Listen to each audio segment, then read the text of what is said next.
రాజకీయవేత్త, సంఘ సంస్కర్త అన్నా బాబు సాటే ఆశయాల సాధనకు ప్రతి ఒక్కరూ కృషి చేయాలని ఆజాద్ సమాజ్ పార్టీ జిల్లా అధ్యక్షుడు షేక్ షకీల్ పిలుపునిచ్చారు.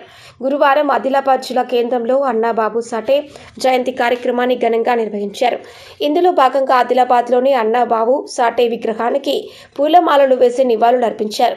అదేవిధంగా కేఆర్కే కాలనీలోని పంచశీల బుద్ధ విహార్ వద్ద సమతాదళ్ ఫౌండేషన్ సభ్యులతో కలిసి మొక్కలు నాటారు.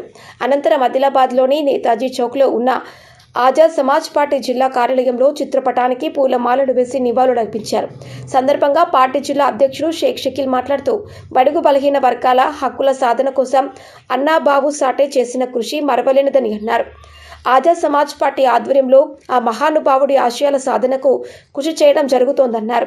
కార్యక్రమంలో ఆజాద్ సమాజ్ పార్టీ ఉమ్మడి జిల్లా ఇన్ఛార్జ్ సయ్యద్ ఆరిఫ్, పార్టీ జిల్లా కోశాధికారి రెహమత్ అలీ, పార్టీ ఎస్సీసీఎల్ జిల్లా అధ్యక్షుడు కంపెలి గోపి, ఎస్టీసీఎల్ జిల్లా అధ్యక్షుడు కుమ్రా గులాబ్రావు, మైనార్టీసీఎల్ జిల్లా అధ్యక్షుడు ఖుర్షీద్ అహ్మద్, సమతాదళ్ జిల్లా అధ్యక్షుడు అనిల్ సావ్డే, తుకారం, దయానంద్, ఆకాష్ తదితరులు ఉన్నారు.